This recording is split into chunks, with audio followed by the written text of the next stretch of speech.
भगत कृपा जागृत आहे भगवंताला आणि महान त्यागी बाबा जमलेले एकतेने प्रणाम करू. भगवान बाबा हनुमान जी को प्रणाम. महान त्यागी बाबा जुमदेव जी को प्रणाम. परमात्माए नमस्कार. परमपूज्य परमात्मा शौक मंडळ वर्धमानगर नागपूरच्या वतीने बाबाच्या आदेशाप्रमाणे आज किटाडे गावामध्ये स्नेह मिलन चर्चा बैठक आयोजित केली आहे. या चर्चा बैठकीमध्ये सृष्टीची विधाता जगाचे निर्माता स्वयं भगवान बाबा हनुमानजी उपस्थित आहेत. भगवंताला माझा कोटी प्रणाम. ज्या मानवाने परमेश्वरी कृपा प्राप्त करून आपल्या गोरगरिबाला निष्कामाने वाटून दिली असे आपल्या मानवधर्माचे प्रणेते महान त्यागी बाबा जुमदेवजी उपस्थित आहेत. जुमदेव बाबांना माझा कोटी प्रणाम. वेळोवेळी बाबा जुमदेवला साथ देणाऱ्या सर्वांचे आवडते वाराणसी ठुकरीकर आई सुद्धा उपस्थित आहेत. आईनं सुद्धा माझा कोटी प्रणाम. त्याचप्रमाणे आजच्या चर्चेमध्ये अध्यक्ष मंडळाचे अध्यक्ष परमपूज्य परमानंद शिवक मंडळ वर्धमान नागपूरचे आदरणीय गायधन साहेब यांना माझा आदरपूर्वक नमस्कार. त्याचप्रमाणे आदरणीय वैद्य साहेब यांना सुद्धा माझा आदरपूर्वक नमस्कार. त्याचप्रमाणे वैद्य साहेब ज्येष्ठ मार्गदर्शक जगन्नाथजी सुंकुश्री काकाजी राऊतगुरुजी आदरणीय मान व्यासपीठावर बसलेले सर्व मार्गदर्शक पदाधिकारी कार्यकर्ते आणि परिसरातील जे काही सेवक आहेत सर्वांना माझा आदरपूर्वक नमस्कार. बघा इतके सुंदर आयोजन नियोजन केलेलं आहे. आयोजकांना मला बोलायची संधी दिली. मलाही या किठाडी गावातून थोडंसं एक मार्गदर्शन करायचं वाटेल. तुमच्याकडून मला काहीतरी घ्यायचं आहे. बघा या परमेश्वर कृपा जागृत आहे, दैवी शक्ती आहे, चैतन्यमय आहे, 24 तास आपल्या शरीरामध्ये वास करते. आणि हे भगवत भक्तीच्या मंदिरामध्ये एका परमेश्वराचे गुण गातो आपण. आणि या परमेश्वराचे गुण ऐकण्यासाठी या किटारी परिसरामधील जेवढे काही सेवासेवकी बालसेवक आहे तेवढे उपस्थित आहे. आम्ही पण उमरेड बेला येथून काहीतरी घेण्यासाठी आम्ही इथं आलो आहे. आम्हाला काहीतरी शिकायचं आहे. आणि आता बरेचशा मार्गदर्शक सांगितलं की भगवत कृपा जागृत आहे. आपण तन मन धनाने तनातेरा मनातेरा धनातेरा असं बाबांनी आपल्यापुढे दिलेलं आहे. ही दैवी शक्ती जागृत आहे. 24 तास आपल्या शरीरामध्ये वास करत असते. पण आपण बाबांनी जे तत्व शब्द नियम दिला बेटा त्याचे तंतोतंत आपल्याला पालन करावं लागते. कारण भगवंत दिसत नाही, त्यात भगवंताचे गुण दिसतात. त्या भगवंत दिसत नाही, भगवंताचे गुण दिसतात. आणि म्हणून जे लाखो सेवकात आपल्या महाराष्ट्रामध्ये देशामध्ये निर्माण झाले की ते अनेक वैद्वांचे आपण बघितले त्यांना आराम नाही झालेला आहे.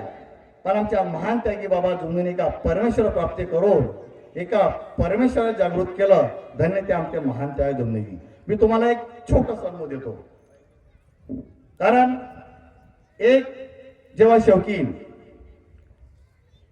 शिर्षीवरून हिंगणघाटला जात होती आणि परमेश्वराने साक्षात काय चमत्कार दिला सांगण्यात तात्पर्य असं आहे की ती मुलगी मंगलाबाई येवले ती आपल्या नंदुरेला हिंगणघाटकडे जात असताना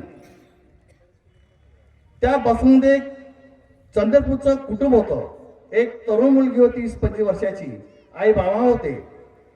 आणि आमची मंगलाबाई येवले हे प्रेझेंट म्हटलं तर कोणाला नाता घेऊन जात होती.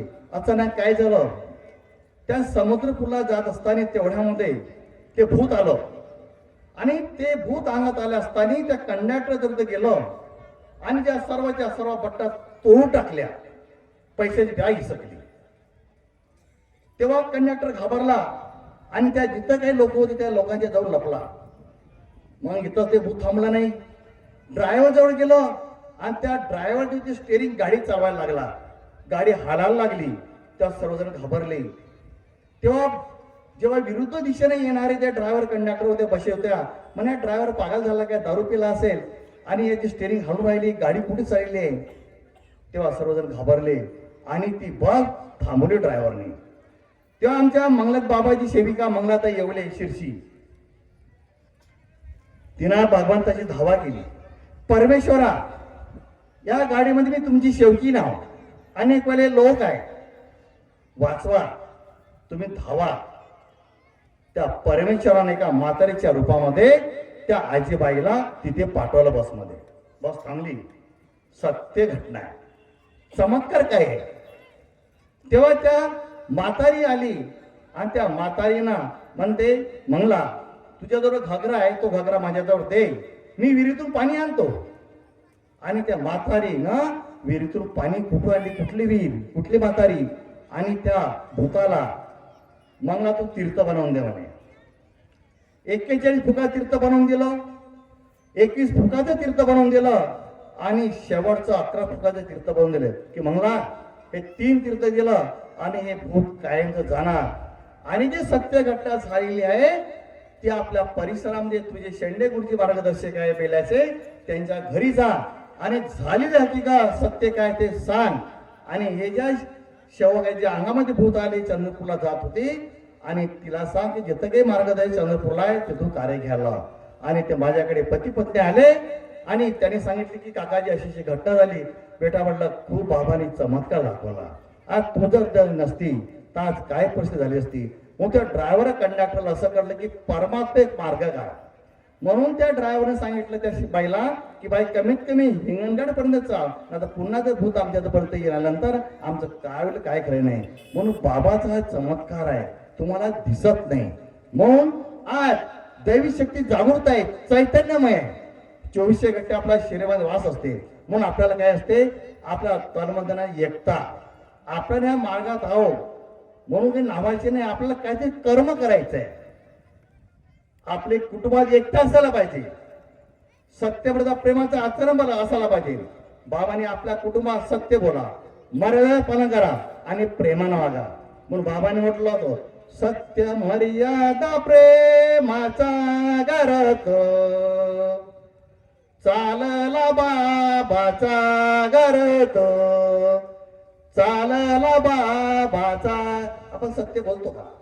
सत्य बोला. सत्य तिथं परमेश्वर आहे, त्याच्या घरामध्ये दया क्षमा शांती, तिथे भगवंताची वस्ती. प्रेम करा. तुमच्या घरात दया क्षमा शांती नसेल, दैवी शक्ती निघून जाते आणि फक्त एका भगवंताची प्रतिमा राहते. म्हणून आपण एक मानव धर्म आहे. मानवाने माणसाशी मानवप्रमाणे वागणं म्हणजे मानव धर्म आहे. आपल्याला काही सेवा, मानव सेवा करायची आहे. मानव सेवा ही ईश्वर सेवा आहे. तुम्ही शक्तीने करा, पैशाने करा, श्रमाने करा, ही शक्ती आहे. आपण मेल्यावर सेवा करण्याची काही गरज नाही. जिवंतपणे आपल्या आई वडिलांची सेवा करा. प्रेमाचे शब्द चांगले बोला. पती पत्नीने चांगले राहा. पती पत्नी संसाराचे 2 चाक आहे आणि आपले जे मुलं बाळ आहे ते आपले डबे आहे. जेणेकरून हे डबे घसरले नाही पाहिजे, यासाठी बेटा आपल्याला पती पत्नीने चांगलं बोलायला शिकायला पाहिजे.